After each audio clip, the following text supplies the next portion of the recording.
I now call to order this regular meeting of the King George County Service Authority Board of Directors.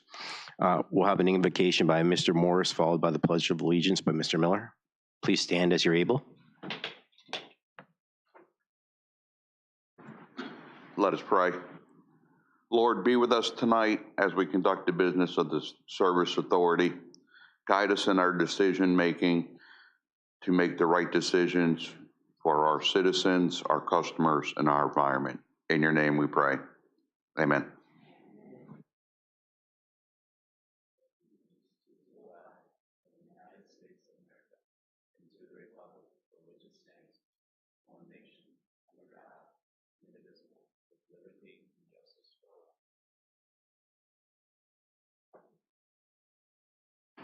Mr. Miller, are there any amendments to the agenda? No, sir. All right, moving on. Public comment. Is there anybody in the audience that would like to speak this evening? Is there anybody online, Mr. Dines?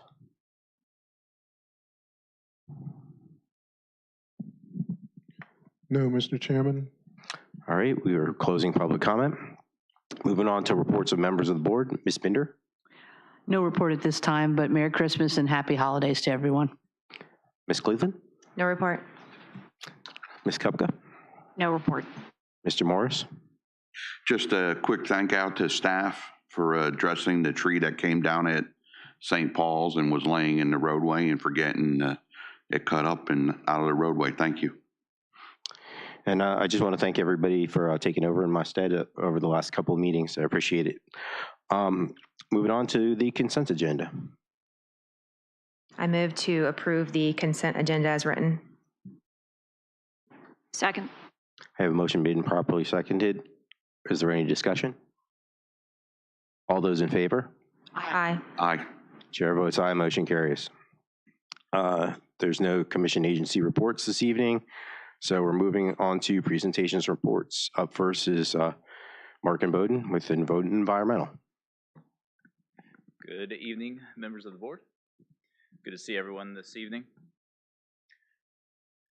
And while Mr. Dines is pulling that up, we have 4 slides instead of the usual 2 because the month of November, the second meeting was nixed due to the holiday events. So we have 2 months to cover here today, so I'll try to go as quickly as I can. But if you have any questions, please feel free to stop me. All right. Do I need to turn this on, Chris? Yes, there it is. All right. So we'll go with October on the water side.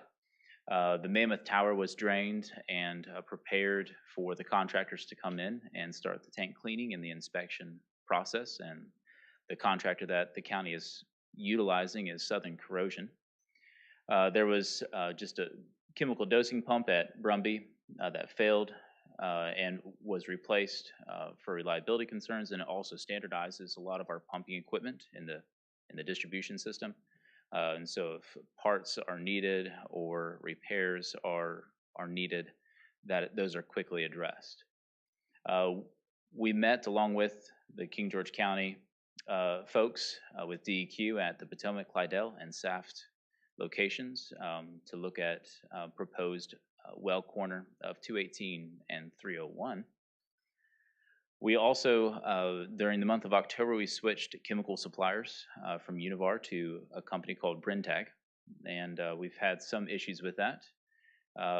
And we have, we'll talk a little bit more about that in November, but we have had no issues with receiving chlorine, but we have had some issues receiving chemicals for the wastewater treatment side of things. We did notice that there was a reduction in flow rate for Circle 1, and we notified the maintenance personnel. They installed and replaced the pressure switch, and they also installed an hour meter, and that has solved our issue now, but that hour meter does give us a little bit more look into the pump operational time to gauge if we have an issue going forward.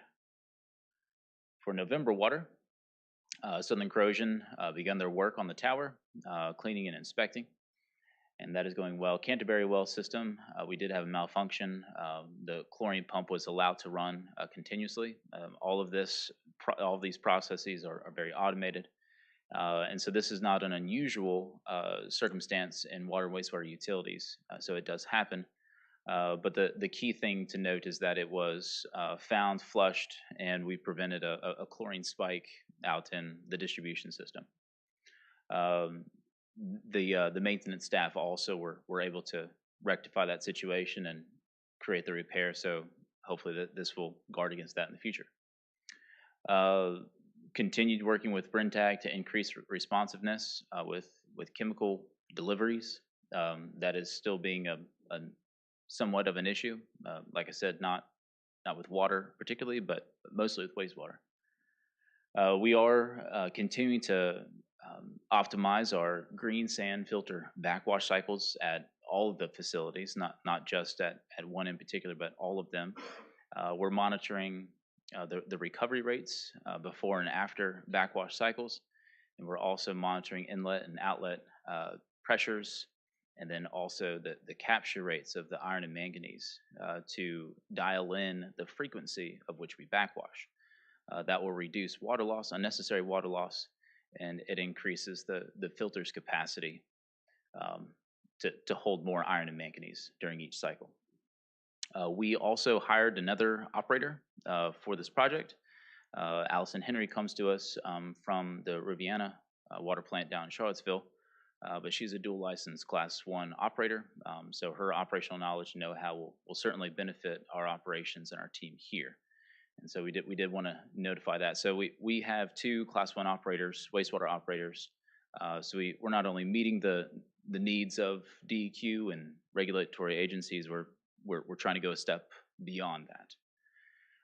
The VDH inspection at Fairview Water Plant, that did go well. Well 2, well 3, and the Potomac Landing were all inspected. And I would just receive the inspection report this evening. So for wastewater, kind of a different story. We've had many struggles on the wastewater side, particularly Perkins, Dahlgren, and Oakland Park.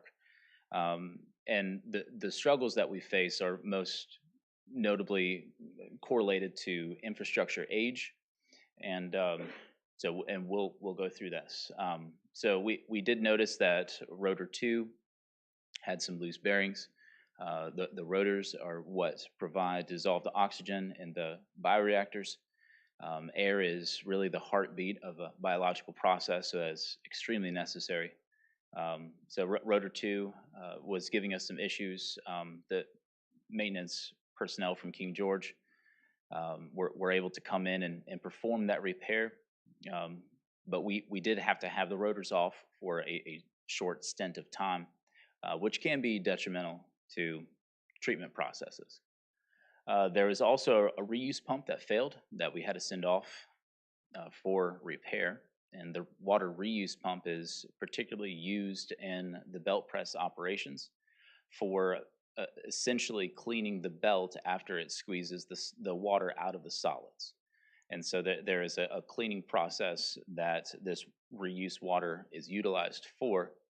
And so having not only adequate amounts of water is necessary, but at the flow rate needed is also necessary. So we've had to kind of change some things and how we do our belt press operations in order to kind of work around this. The PLC was upgraded by Aquarobics, and Aquarobics is the manufacturer for the wastewater treatment plant at Hop Yard, and they have the proprietary programming and software that runs the wastewater treatment plant itself. So they came in the month of October. This is after a months-long stint of having to fly the plant by hand. It's typically a fly-by-wire treatment plant, but we've had to run this process manually on hand because this PLC was in need of upgrades and repairs. So October was the month that happened, We're very thankful for that, but there were some operational challenges that came from that. There's always issues in any startup process, and the PLC upgrade at Hop Yard was none different. So we faced challenges such as solids lost to the post equalization tank that had to be pumped and drained and cleaned and sent back into the biological process, the influent side. We had issues with blowers running when not called for, or running too long, and not during the set times that our operators set them for. And so there was a lot of, I guess, babysitting and hand-holding of the plant in order to dial in the operations with this new PLC upgrade. At Perkins Corner, this was one of the biggest issues that happened in October. There was an overflow at the wastewater plant because a nitrate recycle pipe burst on us, and that happened overnight when the plant is obviously not staffed. The next morning, our operations team saw this. We notified the King George County Maintenance. They were promptly very responsive, came out. They got everything put back together. We also made the 24-hour notification to DEQ. The solids that were lost on the ground were cleaned according to appropriate measures, and then there was a 5-day letter that was written by our compliance team to DEQ detailing the occurrence. In November, I'm not sure if I have it listed in the November slide, there was a subsequent inspection by DEQ personnel just to come out and verify what all happened and get an idea of the occurrence of the solids that were lost on the ground. Oakland Park, we've had several pump and mixer issues that occurred, impellers that are needing to be replaced or repaired, and then pumps that are giving out on us. We've had to change some set points in order to get the plant to operate within necessary parameters. And it's due to simply the type and age of the wastewater plant itself, those mixers and the pumps that are involved there. So for November on wastewater, the new mixer was installed at the Dahlgren wastewater plant, and that is the mixer that is in the oxidation ditch right at one of the outer rings. That mixer is a vital piece in our nutrient removal efforts for that treatment plant. Rotor number 2, there was a coupler that had worn out, and there was a bearing plate that was detached from the concrete. The King George County maintenance team had to come in and make a temporary fix, and they also replaced the coupler. And this is the second month in a row that we've had issues with the rotors, and this is not a new issue with this plant, but this is the second month in a row that we've had to battle rotor issues like this. In November, we continue to have some operational issues with the PLC upgrade. We've been able to work through those, but there were some operational challenges that we had to face. And then at Perkins, we are currently and still are, since right around the Thanksgiving time period, experiencing higher than normal flows. We suspect likely due to holidays and additional traffic here in the county. We're still trying to map those flows. We have a very concise, defined, detailed flow meter chart that records the flow rates at a specific time of day as the water leaves the plant. But we have nothing that identifies the flow rates and at which time we receive those flow rates on the influent side. And so, and those are going to be very different because there's lots of different tanks and volume storage in between those two locations. So I'm looking into having our team, and John Simmons, our COO, is looking into installing an influent meter to monitor and gauge and graph the influent flow coming in. So we're still experiencing that even today. Issues with the plant at Oakland Park have continued with the mixer and pump, particularly the pump, then also the chemical feed system. We were able to correct the chemical feed system line. The alum feed line had a blockage that was not allowing chemical to flow through. Our operators replaced that line, and then the King George County maintenance team came in and responded to the other issues that we faced. Fairview Beach has been fairly quiet, knock on wood, but in November there was an issue with a check valve and some chemical feed lines that the King George County maintenance personnel were able to assist us with. So that is the end of our slides, but be happy to take any questions that you guys have. Certainly you guys have the combined utility report from us that goes into great detail at each of the facilities. So there is that. This is just simply a snapshot and overview. And maybe I'm going crazy, but didn't we replace at least some of the impellers out there, or the mixers out there at Dahlgren, like a whole, just recently? I know there's several. Not to my knowledge. John, do you know? Because I know we were pricing out getting it done maybe a year or something ago. Yeah. Maybe we never moved forward. Yeah, I thought it was the paddle mixers or something out there. They'd broken. The big project that was done in November of '22 was the filters, or whatever you guys technically call those, but the removal of those panels. That was one of the big things, because they were supposed to work through an air circulation, I think, or an air scrubber, and it was never put in place. So that was a major project. I think that's the main one that I'm aware of. Because I thought at one time we were pricing out replacing the rotors, but maybe we just repaired them and didn't do full replacement. As your operator and the subject matter expert that you guys lean on, it would be in the best interest of the facility to pursue that. As I said, the rotors are the heartbeat of the wastewater plant. It tailors into a lot of different things on a treatment side. It tailors into the nitrification cycle, and then also the denitrification, the removal of nutrients. And so the rotors are very instrumental in making sure that that facility is operational and can meet the demand of not only its current flow rates and what it sees on an average day-to-day basis, but also the collection system for the Dahlgren area. We have a significant amount of I&I infiltration and inflow. And so during rain events, and I think it was in November, we had to have that facility staffed around the clock due to I&I events that filled up the equalization basin. And we're not the turn the lights out, go home kind of people. We're going to stay there and make sure it's operating correctly. And that's another thing that you need, that adjustability of the rotors to increase, decrease mixing rates, DO rates, to combat a lot of that stuff. Then I guess this is a question for the board. Maybe it's something we should ask staff to look into, just getting at least base cost estimates for the replacement of those rotors, so we know what that costs, if everybody's good with that.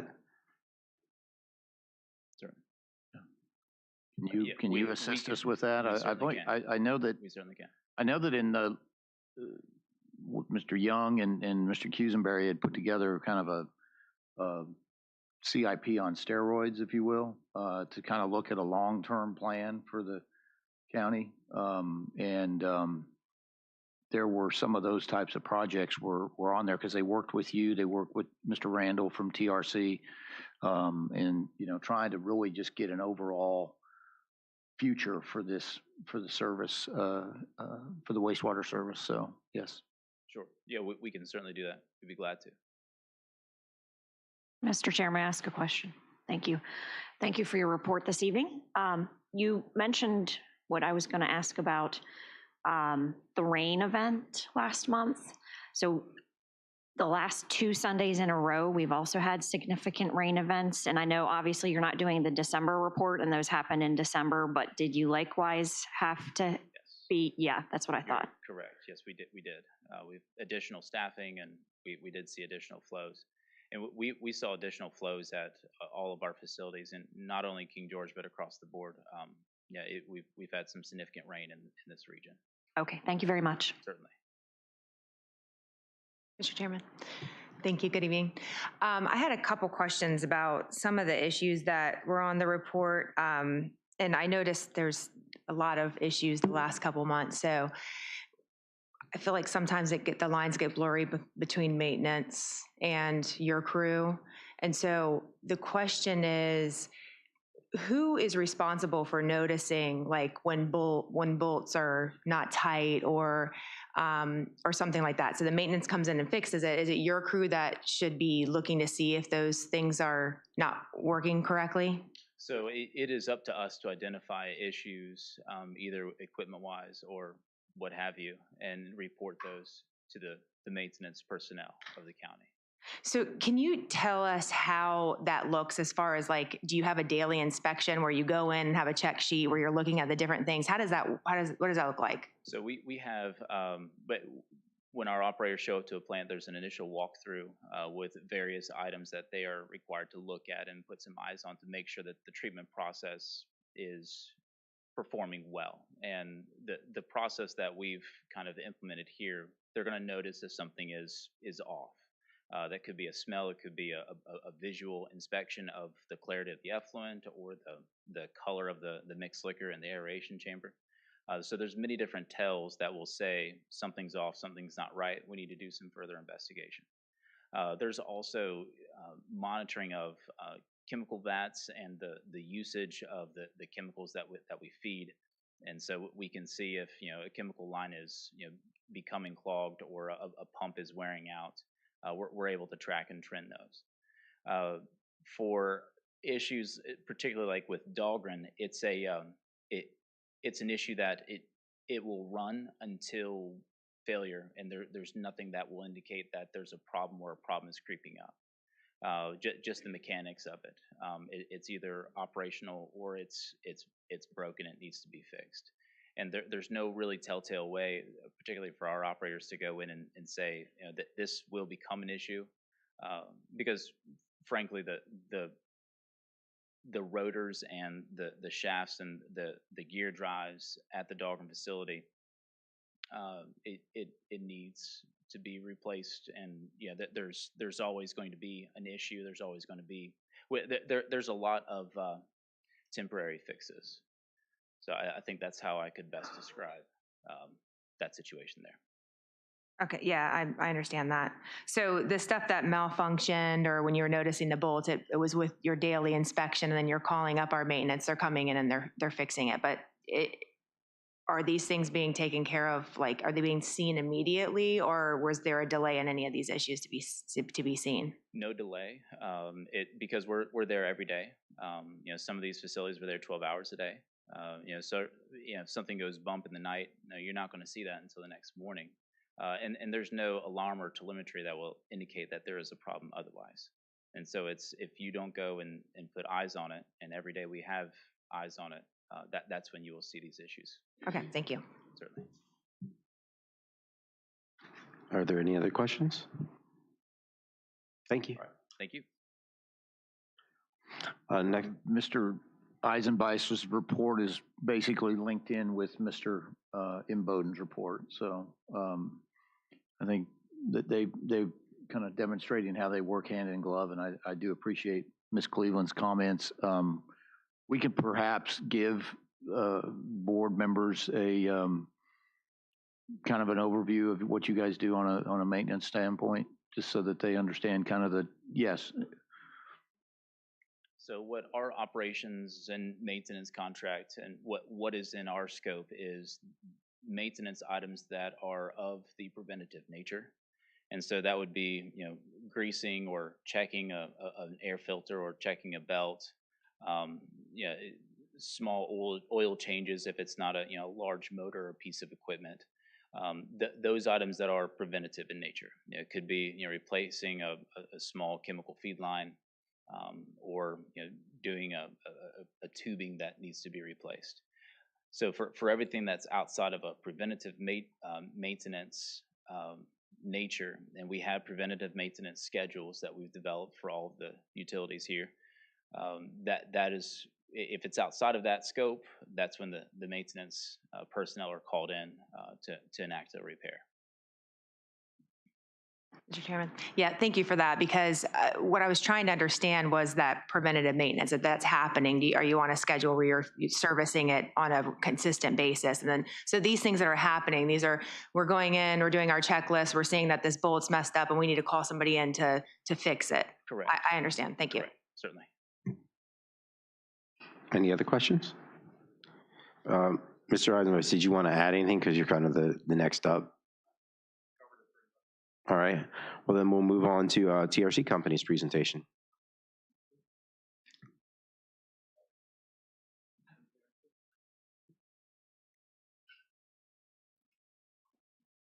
Well, I'm Bill Randall from TRC, Mike Haggerty. Thank you for the opportunity to come and update you on projects that we're doing for the Service Authority. These projects are the ones that are funded by the ARPA funding from the federal government. And I guess I need to use this, don't I?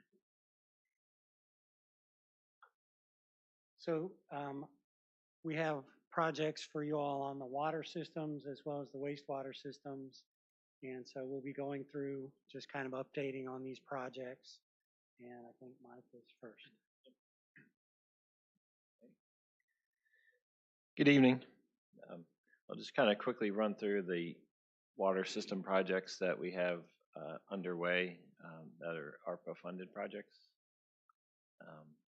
Starting with one of the two interconnection projects. The first one is the Canterbury to Courthouse water system interconnections. We're designing a new water line that will interconnect the courthouse to the Canterbury water system. It's roughly 6,000 feet of 8-inch water line along Route 3, starting near the Tractor Supply, and then running down Route 3 to Canterbury Loop, all the way down to the existing water line in the Canterbury water system. That will provide an interconnection for whenever a future water supply comes online. All of the piping will be in place, and the existing wells in the Canterbury system will be taken offline.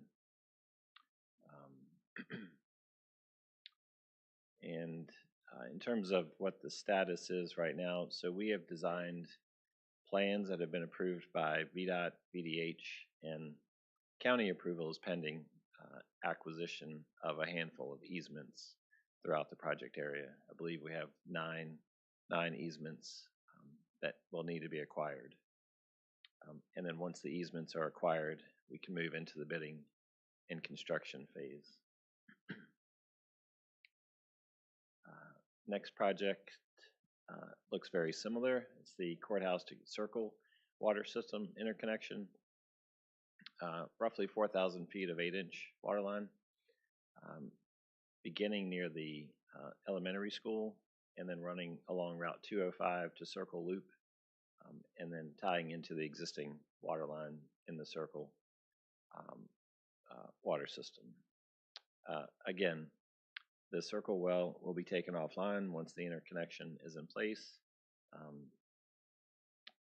And then ultimately that would help the county move from groundwater to surface water and provide that distribution network. And also the status is very similar to the Canterbury project in that design plans have been approved by VDH, VDOT, and again, county approval is pending acquisition of the easements. And I believe we have 9 easements as well that need to be acquired for that project. And then once the easements are acquired, then we'll move into the bidding and construction services phase. The next project is the Arnold's Corner Well 1A project. That well facility is currently offline, so the plan is to bring it back online and connect it to the courthouse system, just to provide some more redundancy in terms of the groundwater supply. That well site is located behind the sheets near the intersection of Route 3 and Route 206.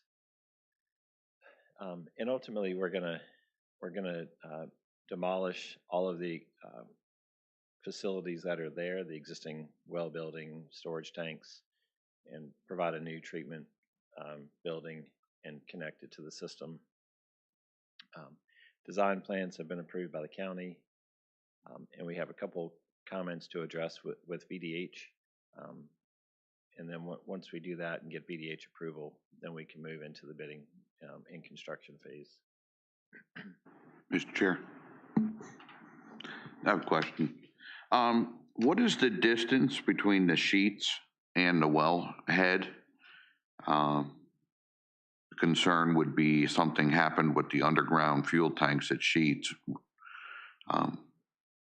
Would that be a risk to our water? I don't recall the specific distance. It's probably, I'm not sure where the underground storage tanks are, but the well is probably 100 feet plus or minus from the sheets, but I'm not sure where the underground storage tanks are located. Okay. And VDH is okay with the wellhead being this close to, I'm guessing, probably 20, 30,000 gallons of petroleum fuel?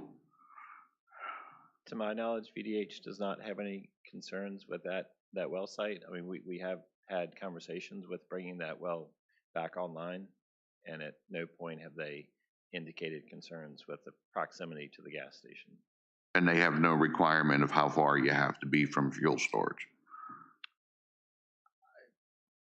I believe they do.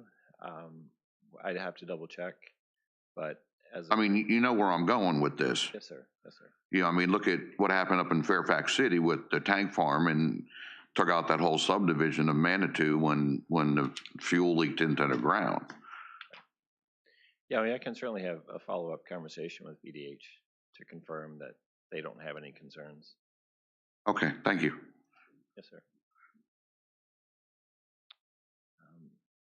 The last project is the well replacements at Potomac Landing and Peppermill, which is in the Claydale subdivision. The goal is to replace the existing Potomac Landing well, which is currently offline, with a new well to provide more reliability for the Fairview Beach and Potomac Landing water systems. And then also the Peppermill 2 well is scheduled to be replaced in the near future as part of the existing DEQ groundwater withdrawal permits. So a new well is proposed at that location. Both of those well sites have been approved by VDH recently. We're currently in the process of putting design specifications together so we can put those projects out for bid in the near future. And that's all I had on the water side. Mr. Chairman, I have a question. Hi, I have a question for you about the Potomac Landing well. So I'm just looking at this picture and it looks like the proposed well is pretty much like right next to the existing well, correct? Correct. Okay, so I know that in the past there was some issues with that well, which is the reason why it got taken offline, like it was pulling a bunch of sand. Right. How is it not going to happen on this new one? That's a good question, and I don't know all of the details about the existing well, but and I don't know if you guys know. No? Okay.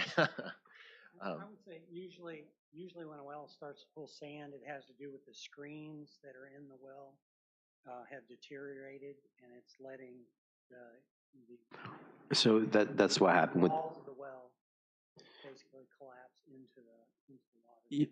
Yeah, the Saft well had the same issue. The casing corroded, and we were sucking sand. That's why it had to recently be replaced. It was because the casing went bad, and they were pulling sand in that one. So knowing that that ground is pretty sandy, is there going to be some filtering that's put in to avoid getting the sand into the system? Correct. As part of the development of that well, there will be coordination with DEQ as well to make sure the well is properly constructed and screened in the appropriate levels to avoid that problem. So this is the neighborhood that I represent, and we do have a lot of issues with the sediment. And if there is a way to put any sort of special filtering into that well, I know that they would be very appreciative, and Potomac Landing and Fairview Beach. Okay, understood. Yeah, as part of the well development and the sampling that's required by BDH, all of that should be addressed. Thank you. Mr. Chair, I have a quick question. So this is, in my district, Canterbury is really the only one I'm concerned with, but just for the residents of Canterbury, this is also to help, so they'll be feeding from the courthouse system is where they're going to get their water, because in the past they've had some issues with reliability. That is correct. The plan, once the interconnection is in place, all of the water will be provided by the courthouse system. All right, thank you. You're welcome. Are there any other questions? Thank you. You're welcome.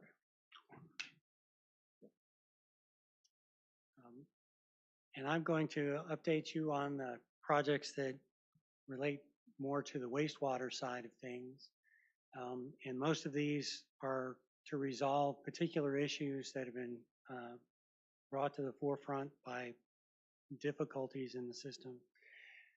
This particular project is already completed. On the left, you can see there was a sludge pond on the wastewater treatment plant site at the Dahlgren plant that had been kind of left in place but never used, and DEQ thought it might be a good idea to go ahead and close the pond. And so the levee around it was breached and graded out so that now it's just kind of a field that'll drain instead of collecting the water in the woods. So that was, I guess, applied to the ARPA funding. And anyway, it's already a completed project. Another completed project under the funding was to repair the outfall at the Fairview Beach wastewater treatment plant. There had been a blockage created in a pipe, and I guess your maintenance staff had kind of put a temporary above ground pipe into place, and the more permanent structure had to be put back out into the river, and it's now all underground. So I don't have a picture to show you, except it would be just the riverbank.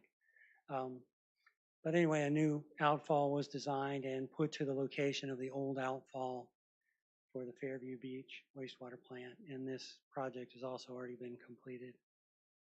I've been out there to take a look, and it's actually very nice. They rebuilt the shoreline and whatnot. It looks really good. They did before. Yeah, it looks really nice out there.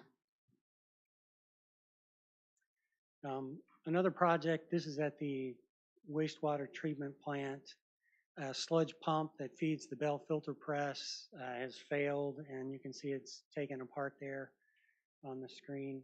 And at this point, a report has been written to the ARPA funding people to let them know that this is part of the wish list that we're going to complete under that funding. And due to the age of the system, we've planned to go ahead and replace both of these pumps. And so at this point, it's just a matter of getting the pumps selected and deciding whether that's going to be an in-house project or go out to bid to the contractors. But anyway, that's just a pump replacement at the wastewater plant. This project is also in the Dahlgren area, and it has to do with trying to stop some of the inflow and infiltration that enters into the wastewater collection system during these rainfall events and brings all that flow to the wastewater plant and stresses the operators and the systems. And so there had been some previous work by Visu Sewer to go in and identify manholes that seem to have the most problems. And so based on that work, you can see here an estimate of about $2 million worth of work is easily identifiable in the system.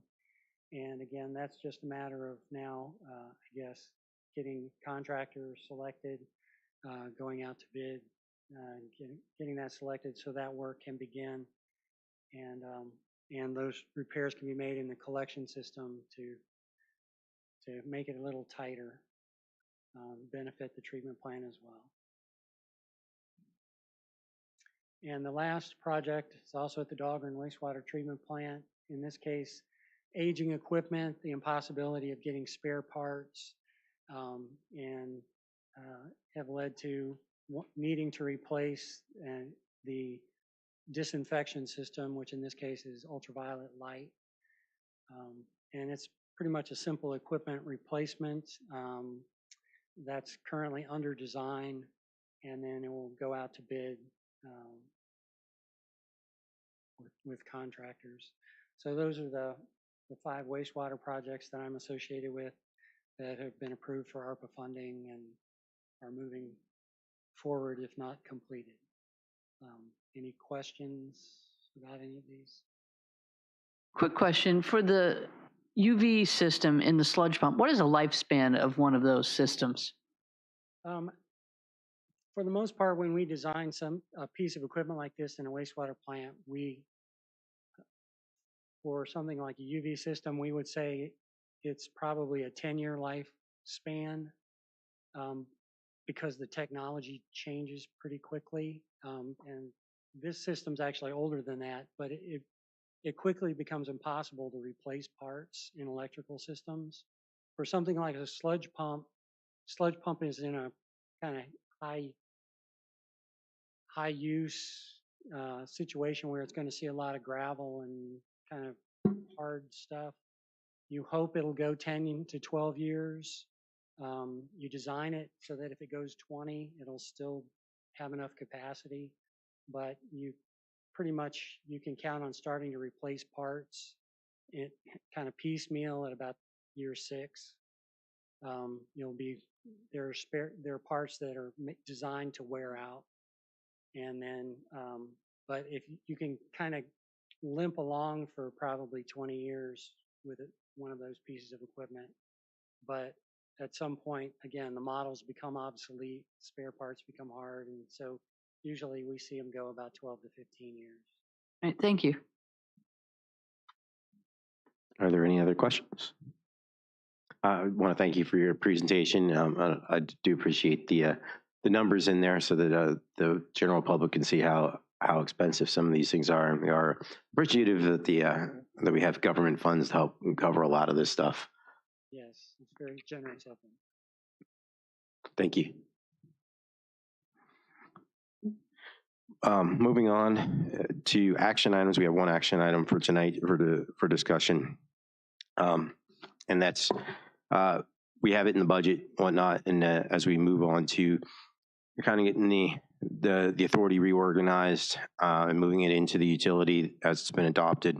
I'd like to suggest we advertise for the director of water wastewater operations who could pull over into the onto the utility side to do the director job, but kind of get somebody in there and to bring them up to speed as the rollover occurs, and want to just get discussion on that. Thoughts? I'll jump in right away. I think this should wait to January, especially with the new board going on. When you advertise a position, it means that you're interested in filling it immediately, and I don't think it's right to wait till the new board comes in, because they might want some feedback on the actual job description. And a couple of things on the job description is, one is it has this director of water and wastewater, the county administrator being the head. I think there needs to be other oversight in there, not just, there needs to be some reporting, back to either the board of directors or board of supervisors, whatever is the entity that is the overseer as of January. And then another thing in the essential functions, things like keeping in compliance to the best of the ability needs to be there so that we can cut down on the violations.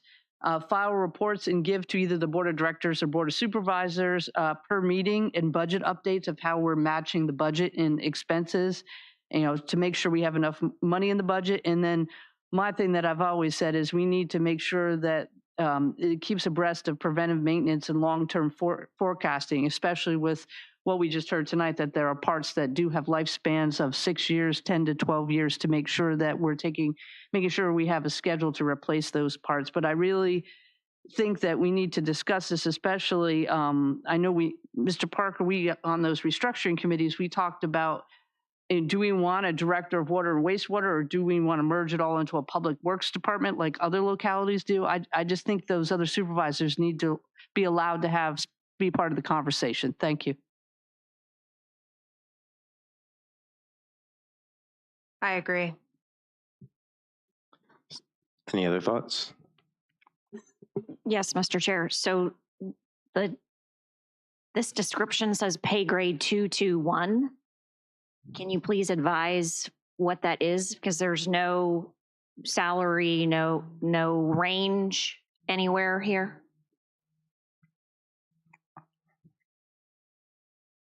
So that is the pay grade that most of our director roles are in. It has a range beginning around 80,000, tops out to about 120,000, just in general. So for right now, I think it's a little bit premature for us to move forward with advertisement of this.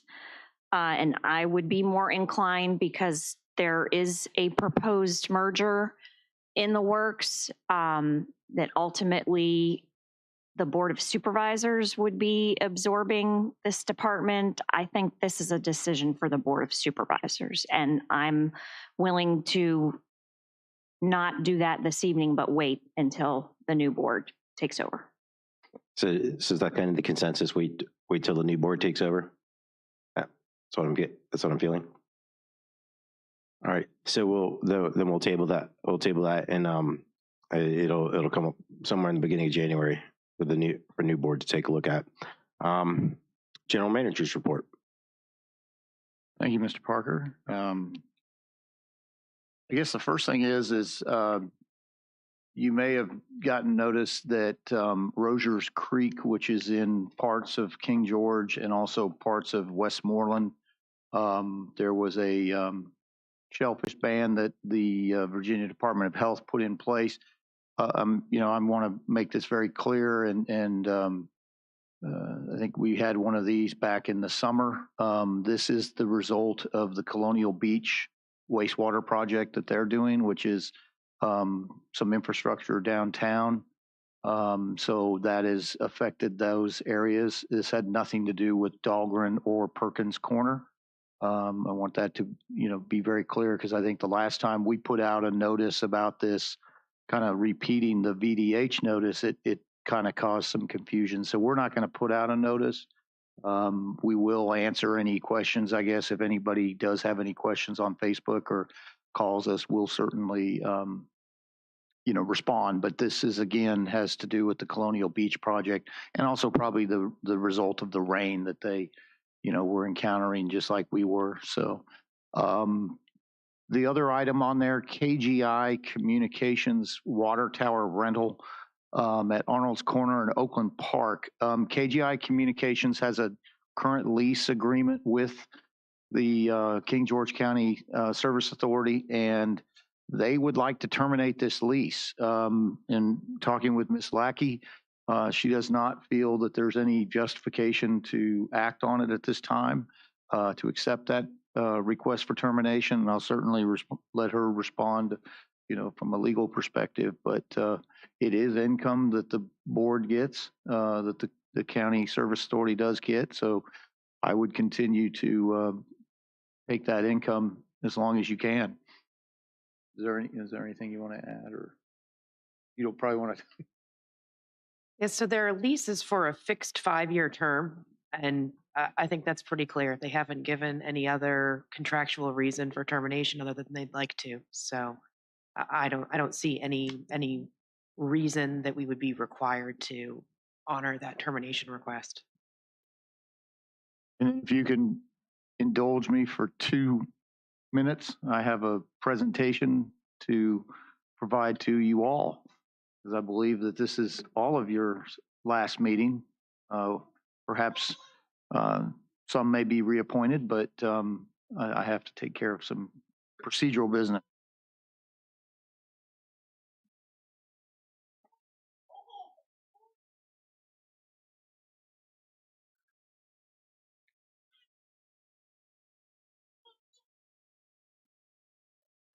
I think that the folks need to understand that I know that I didn't do here not some of these folks, but this board dealt with a heck of a lot. I'm sure past boards did tremendous amount of work as well, but this board took on a privatization of the operations of their water and wastewater services. After looking at it and exhausting every angle of that, they took that on.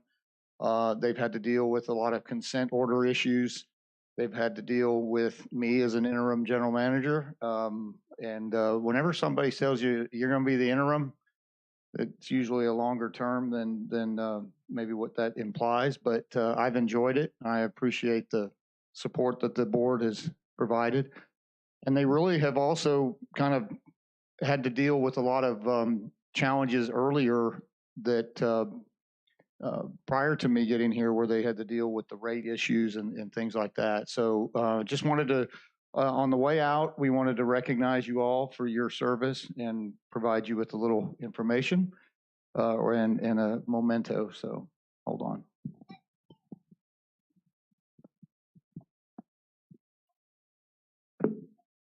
Parker?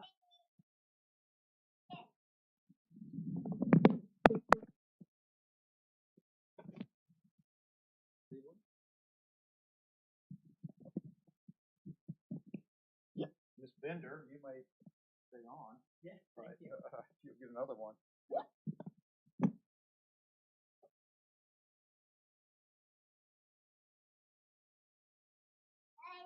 And Mr. Moore.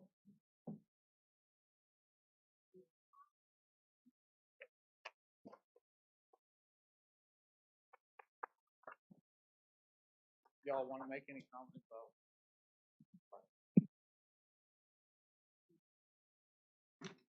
I'll make a comment.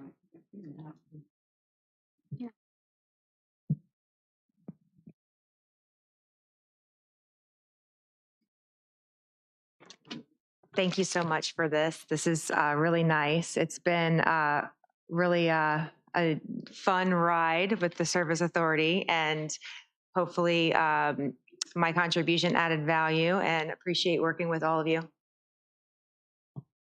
And I'll just reiterate, I really appreciate Mr. Granger having appointed me after mouthing off probably 4 years ago about rates and whatnot. That's how I got on here, was mouthing off about stuff. So it serves me right. But I'm really proud of the work that this board's done. We've renegotiated interest rates on the debt. I know that's a sticking point for a lot of people. It's actually a lot lower. The interest rates are a lot lower than they used to be. It's saving a bunch of money, and it's keeping the payments from going up in everybody's and hitting everybody's wallet more than it is. I know that I feel that pain. I'm a customer and live in Hop Yard, so really appreciate all that work. And then we did make the hard decision to do the privatization, and it's going very well in my opinion. There's a lot of stuff that's being repaired, noticed, and replaced before we're getting massive fines. We just really didn't have the ability of such a small unit to train our personnel properly. Not that they weren't working hard and trying their best. We just didn't have the training in place and the management structure. And Bowden's made a big difference to operations going much smoother. And we do appreciate Mr. Eisenweiss and all their hard work and getting a lot of stuff fixed quickly. It's been a lot for the year, but it's been rough having to fix a lot of stuff, but it's been much smoother than past years where we've been tagged with some pretty significant fines for things failing. And I do appreciate everybody's work. Mr. Chair, if I could, I just want to thank staff. Thank you all very much for being the backbone and being what makes the county water system go. Thank you. When I started this 4 years ago, I thought, how hard could this be? It was a major, major, major education.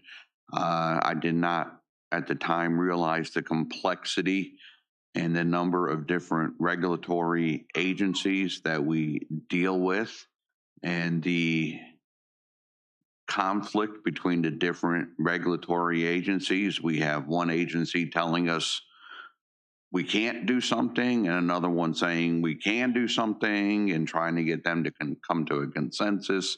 To the folks that deal with this stuff every day, I salute you, and I don't know how you don't lose your mind.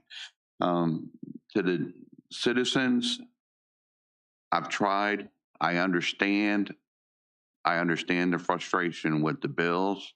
I'm a retiree. I'm on a fixed income. I hear it every other month from my wife when the bill comes due. But the more I served and the more I learned of the complexity of all of this, I understand now the necessity of some of the things that we have had to do, as bitter of a taste as it leaves in people's mouth. I encourage folks to get involved. Every year we have the budget. We ask for citizen volunteers. Very few people step forward. If you have questions, issues on how the money is being spent and where it's being spent, please reach out, and I'm sure the board members would love to appoint you and have you on the Citizen Budgetary Advisory Panel. The 5 folks up here can't do it all. We need input from everybody, and not just a 3-minute speech at a meeting here or posting on social media. If you're really concerned, please come out and give us input. And I thank my colleagues for their efforts over the years, and it's been a pleasure to serve. Thank you. Since I'm sort of the lone man standing, I want to thank my 4 colleagues up here for the work that they've done. And I know we don't always see eye to eye, but I know at the heart, each one of them in a different way wanted to accomplish something. And I think they all did in their own way, accomplish what they needed to take care of the service authority customers and kind of put the service authority on the right direction. And it's kind of interesting to realize how lives come together. I mean, I didn't know Mr. Parker until we met on this board, and then I found out how we went to the same little high school in New Jersey and ran on the same cross-country team. He's a little younger than me, but isn't that ironic that you could all end up here doing something that you never believed you would when you were in high school? So I want to thank my 4 colleagues for their service, and I wish them well. Thank you. Again, thank you, Ms. Bender, for the kind words. It's been great working with everybody here. With that, we looking for a motion.